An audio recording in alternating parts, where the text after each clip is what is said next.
There is a moment just before 6 in the morning when the Sahara has not yet decided how hot the day will become. The sand still holds the memory of the night's cold. Somewhere in Niamey, a rooster calls out over the tin roofs. Somewhere north of that, in Agadez, a boy leads two camels past a mosque made entirely of mud, a building older than most nations on earth. And somewhere further still, past the last well, past the last tree, the dunes of the Tenere stretch out toward nothing, silent, enormous, indifferent to the millions of lives unfolding at their edge. This is Niger, landlocked, mostly desert, and by most measures the hottest country on the African continent. It is also against every assumption that phrase invites a country where more than 27 million people build ordinary lives. They fall in love here. They argue over the price of onions here. They drink 3 rounds of sweet tea in the shade here slowly, because rushing tea would be missing the entire point of it. This is a film about what it actually means to live in a place the rest of the world has learned to describe only through disaster headlines. Before we go further, if you're the kind of person who likes disappearing into a place through a screen for half an hour, consider subscribing. It costs nothing, and it tells us where in the world to point the camera next. And I am curious, genuinely, so tell me in the comments, which country, which corner of the map are you watching this from right now? Because Niger deserves more than a headline. It deserves the long version. Start with the land, because in Niger, the land writes the rules everyone else has to live by. Niger is enormous, one of the largest countries in West Africa, roughly the size of Egypt, and yet almost none of it is water. There is no coastline at all. Instead, there is the Sahara, which swallows the northern 2/3 of the country whole, and the Sahel, the dry, thorn-scrub transition zone that separates true desert from the greener world further south. Niger sits inside both, which is part of why the country is so often and accurately described as one of the hottest places on the planet. In the northeast, on the plateaus beyond the Air Mountains, daytime highs can climb past 50 degrees Celsius, well over 120 degrees Fahrenheit, while at night, the same stretch of desert can drop into the single digits Celsius. It is a landscape of extremes measured not just in temperature, but in distance from anything resembling relief. And yet the north is not empty in the way outsiders imagine. Rising out of the desert floor are the Air Mountains, a range of dark volcanic rock and hidden gorges that reaches over 2,000 meters at its highest point, tall enough to trap a little more rainfall, tall enough to nurture pockets of green that have sustained nomadic life for centuries. Oases like Timia sit tucked into these mountains, their date palms and gardens looking almost like a mistake, a smudge of color someone forgot to erase from the map.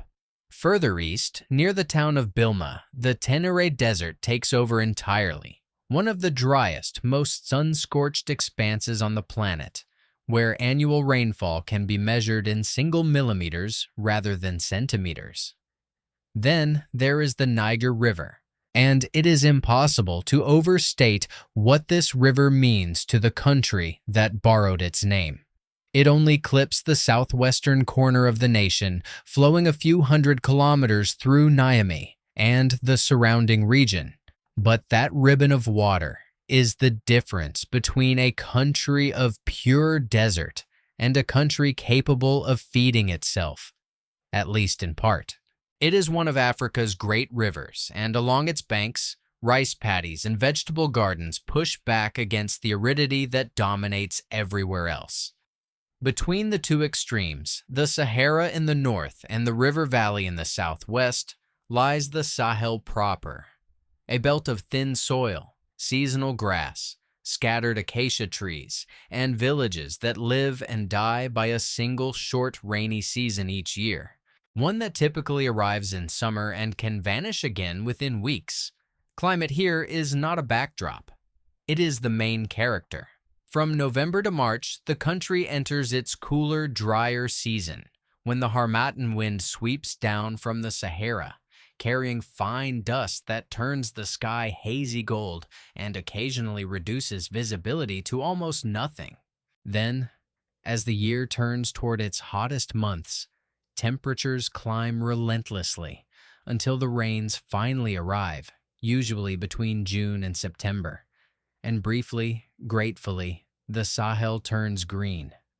Farmers plant everything they can in that narrow window because everyone here understands, in a way people from wetter climates rarely have to, that the rain is not a guarantee. It is a gift that sometimes doesn't come, or comes too hard, or comes too late. Niger's borders alone tell you something about its position on the continent. It touches 7 countries: Algeria and Libya to the north, Chad to the east, Nigeria and Benin to the south, Burkina Faso and Mali to the west. That makes it one of the largest countries in West Africa by land area, and one of the most geographically central to the entire Sahel belt, a corridor of instability and resilience that stretches from the Atlantic coast all the way to the Red Sea. In the far southeast, near the town of Difa, Niger's territory brushes against the shrinking waters of Lake Chad, once one of the largest freshwater lakes on the continent, now a fraction of its former size after decades of drought and rising demand. Further west, the city of Zinder, Niger's second largest, holds its own centuries-old mud brick quarter and its own great mosque, a reminder that Agadez is remarkable, but not alone, in preserving this architectural inheritance. This geography explains something essential about Niger before a single person has even entered the frame. Almost everything here, the architecture, the diet, the migration patterns, the rhythm of the calendar itself, has been shaped by the negotiation between people and heat.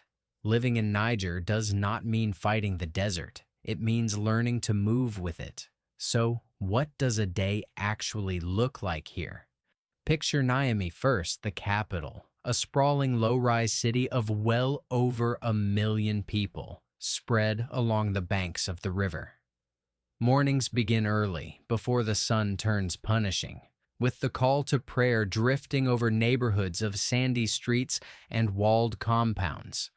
Markets come alive quickly. The Grand Marché in Niamey is less a single market than an entire covered city of its own. Alleyways stacked with fabric, dried fish, sacks of grain, hand tools, phone chargers, and the particular chaos of vendors calling out prices in Hausa, Zarma, and French all at once. French remains the official language, a legacy of colonial rule that ended in 1960. But it shares daily life with Hausa, Zarma, Tamashek, Fulfulde, Kanuri, and a handful of other national languages, each tied to a different community, each still very much alive. Most households, especially outside the capital, are built around the extended family rather than the smaller nuclear unit familiar in the West. Compounds often hold grandparents, parents, children, and cousins together, sharing courtyards, sharing meals, sharing the work of raising the youngest members. And there are, by any measure, a great many young members. Niger has one of the highest birth rates on Earth, with women having on average around 7 children over their lifetime. And the result is a population so young that the median age sits at roughly 15.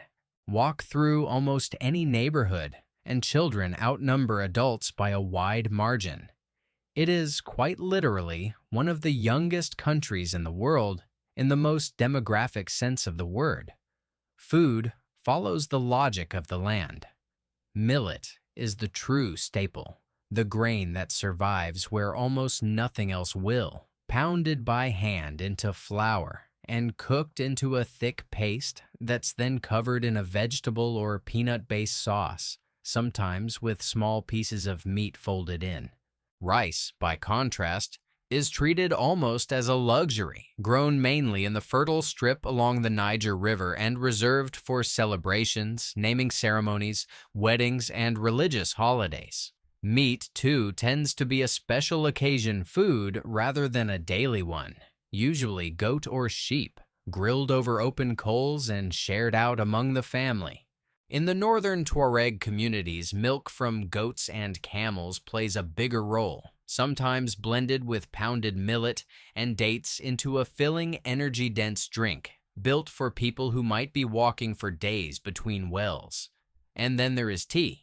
If Niger has a single daily ritual that says more about the culture than almost anything else, it is the tea ceremony, brewed strong with green tea leaves and heaped with sugar, poured back and forth between glass and teapot from a height until a thin foam rises on top. It is traditionally served in 3 rounds, using the same leaves each time, with the sugar increasing with every round, so that the first glass is bitter, the last is sweet, and somewhere along the way, hours can pass without anyone minding. Tea in Niger is not a beverage you grab and go. It is a structured pause, a reason to sit, a reason to talk, and an unmistakable signal of welcome. In a place where nearly everyone identifies as Muslim and alcohol plays almost no role in social life, tea has become the country's real social lubricant. Clothing, too, tells its own story about climate and identity. Long, flowing bubu robes in bright patterned cotton dominate the South, practical against the heat and dust while still allowing for color and personal style. In the North, Tuareg men are famous for wrapping their heads and faces in long indigo-dyed cloth, the tagelmust, a garment so associated with the community that Tuareg men are sometimes called the blue men of the Sahara, their skin faintly tinted from the dye rubbing off over years of wear. Homes shift with the landscape too. In the arable South, you'll find round mud brick or adobe houses with conical thatched roofs, built to stay cool inside even as the outside air becomes an oven. In the far north, among nomadic and semi-nomadic communities, tents and portable shelters remain in daily use, built to be packed up and moved when the grazing runs out and the herd must go find more. Daily labor tends to divide along familiar lines. Women handle the bulk of cooking, water collection, and childcare, often rising before dawn to pound millet by hand before the heat of the day sets in, while men are more likely to work the fields, tend livestock, or trade in the markets. Few recipes here are ever written down. They pass from mother to daughter by demonstration and repetition, the same way most of Nigerian history has always traveled, mouth to ear, generation to generation, in a culture where oral memory still carries more weight than paper. Education has expanded significantly in recent decades, yet Niger continues to work against the same headwinds that shape everything else. A population growing faster than classrooms can be built, and rural distances that can make a school day begin with an hour's walk each way. In the cities, French colonial influence still lingers in small, unmistakable ways.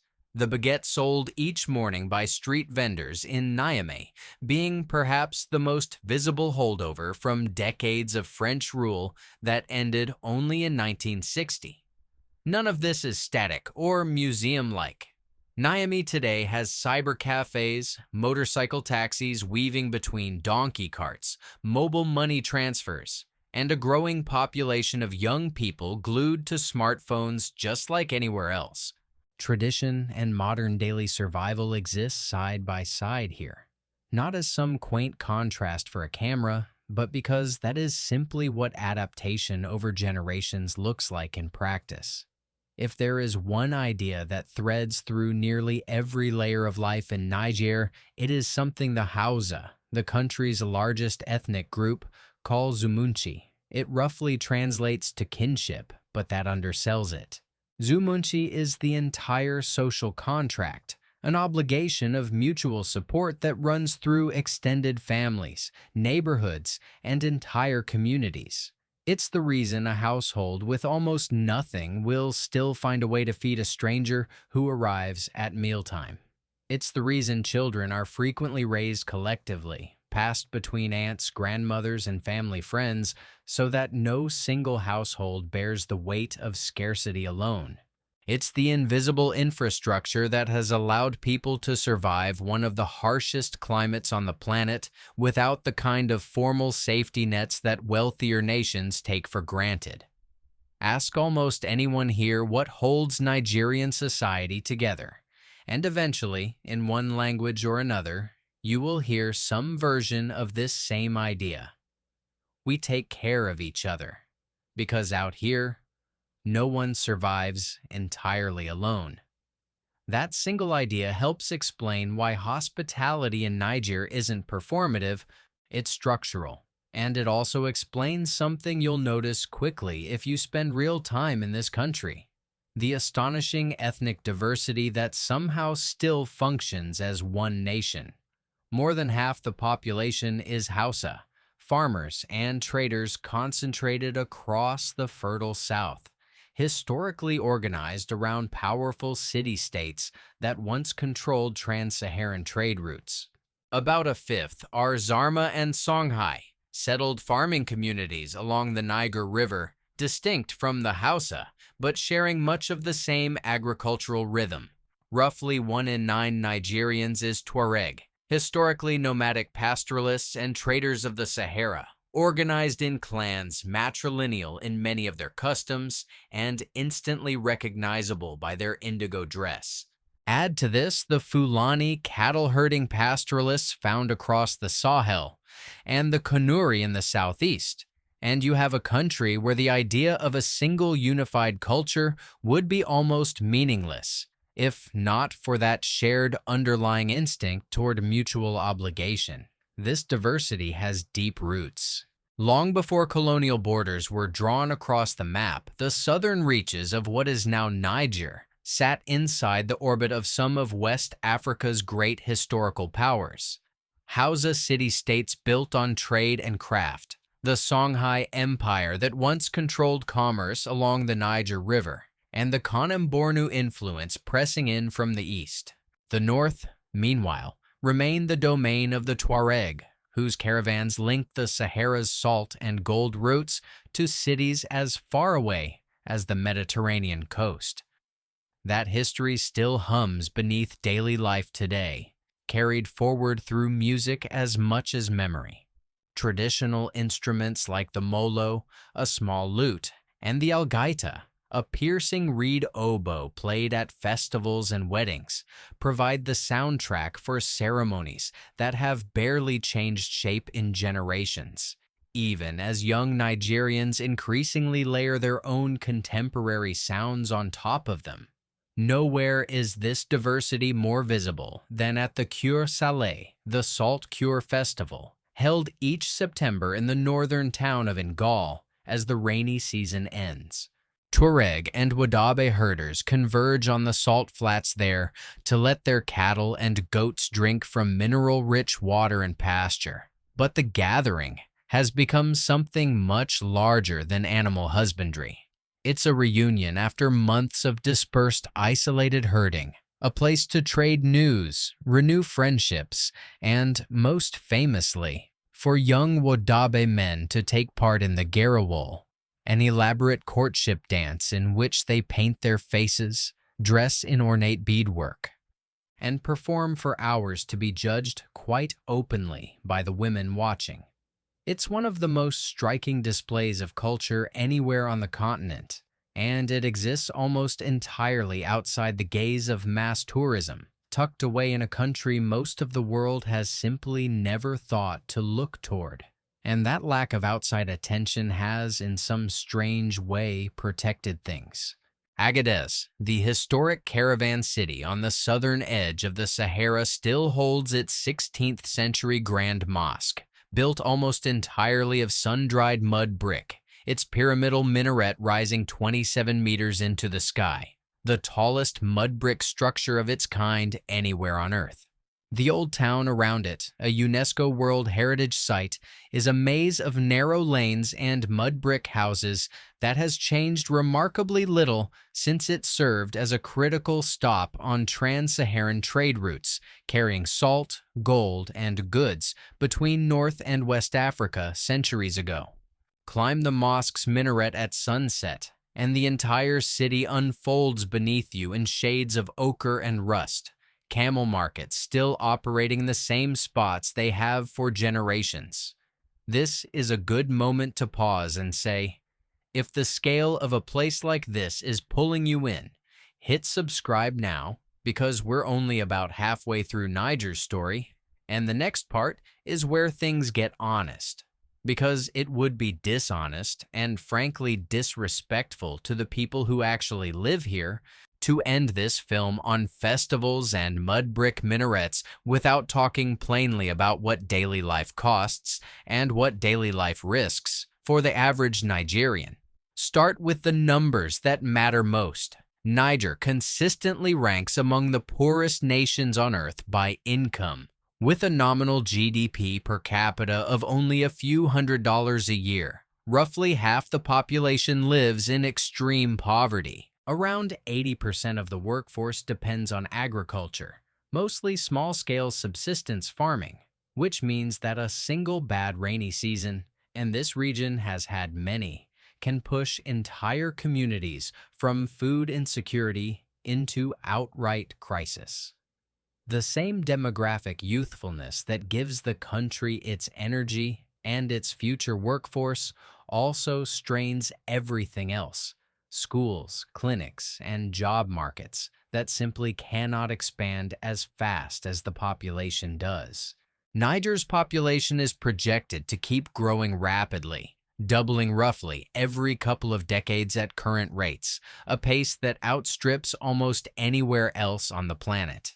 And yet the economic story is not entirely bleak. Niger sits on some of the largest uranium reserves in Africa, a resource that has powered nuclear plants in France for decades, though the wealth generated has historically flowed outward more than it has stayed home, a source of long-running resentment among people living near the mines.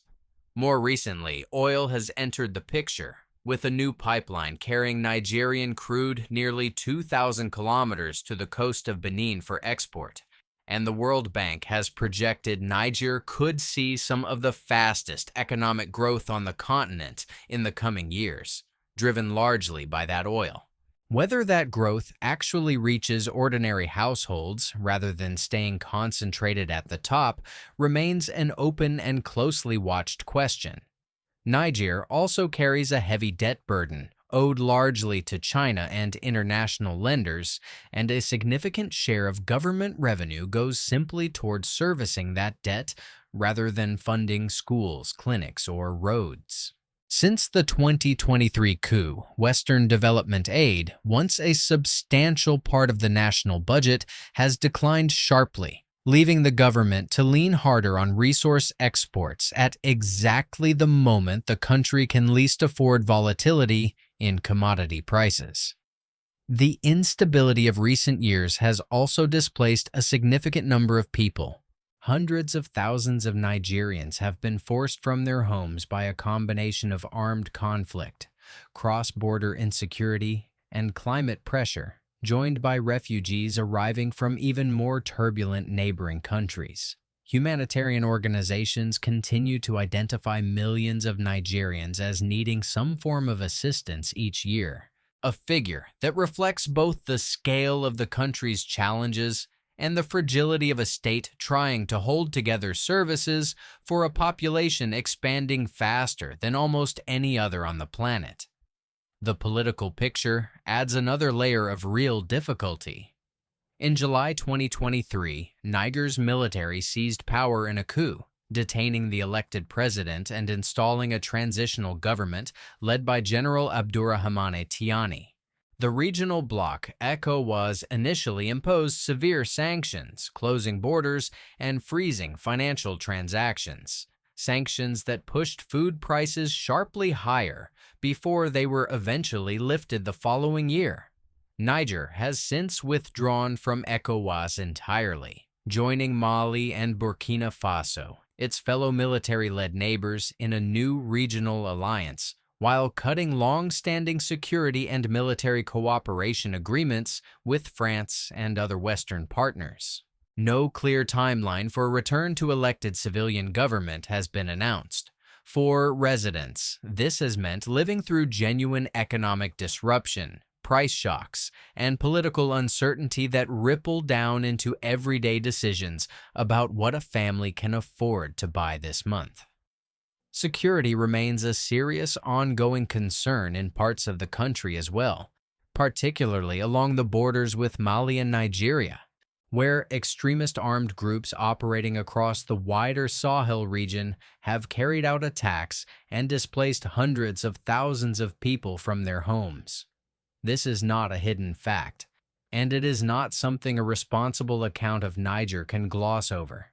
Large parts of the country, including Niamey and the well-established path through Agadez to the Air Mountains, function normally day to day, but other regions carry real risk, and both the Nigerian government and international travel advisories treat that risk seriously. Add to this a climate that keeps growing less forgiving. Droughts are recurring rather than occasional, and each one tightens the margins for families who are already living close to the edge. Desertification continues to eat away at usable farmland, even as the population needing to be fed keeps expanding. None of these challenges are unique to Niger within the Sahel, but geography has placed Niger squarely at the center of nearly all of them at once. The heat, the aridity, the poverty, the political instability, the demographic pressure layered directly on top of one another.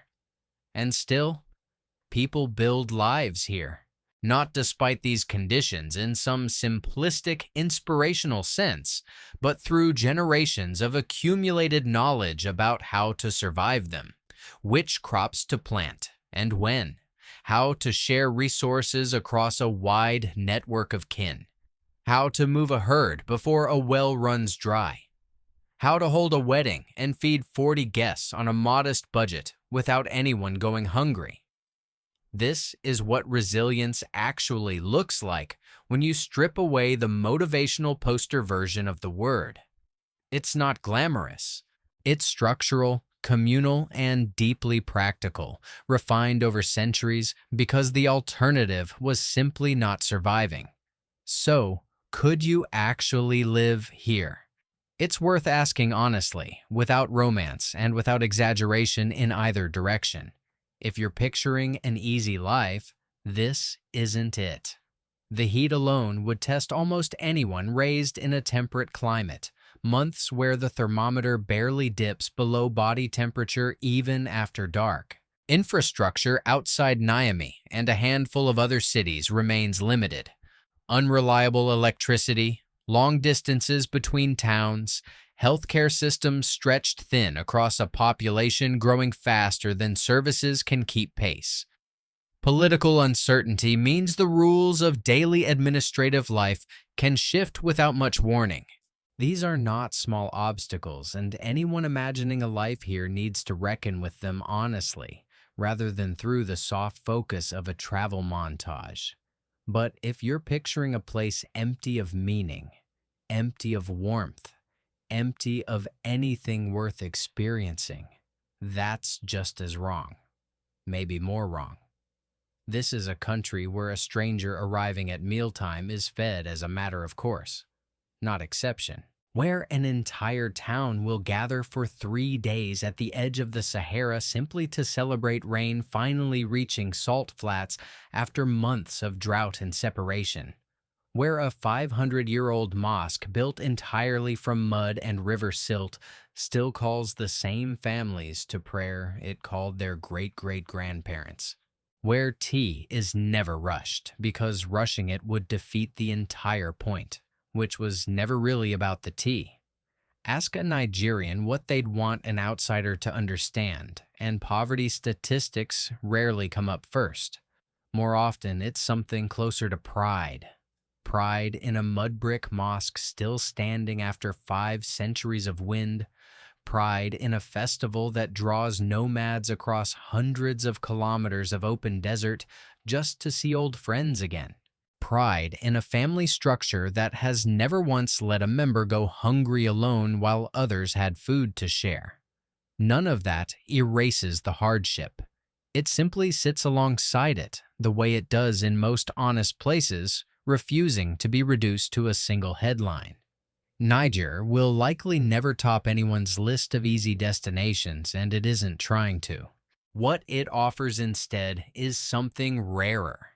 A genuinely unfiltered look at how human beings adapt, cooperate, and build meaning inside conditions that most of the world simply flies over. Quite literally, on the long-haul routes between Europe and Southern Africa. 35,000 feet above a country most passengers never once look down to see. Somewhere, right now, as this plays, that same sun is dropping low over the Ténéré, turning the dunes the color of embers. Somewhere, the day's last round of tea is being poured, high and slow, from teapot to glass, catching the light. Somewhere, a family is deciding, without much drama, that tomorrow, once again, they will do what needs to be done to get through the heat, together, the way they always have. If this journey into Niger gave you something worth carrying with you, even something small, consider subscribing, and let us know in the comments where you'd like to travel to next.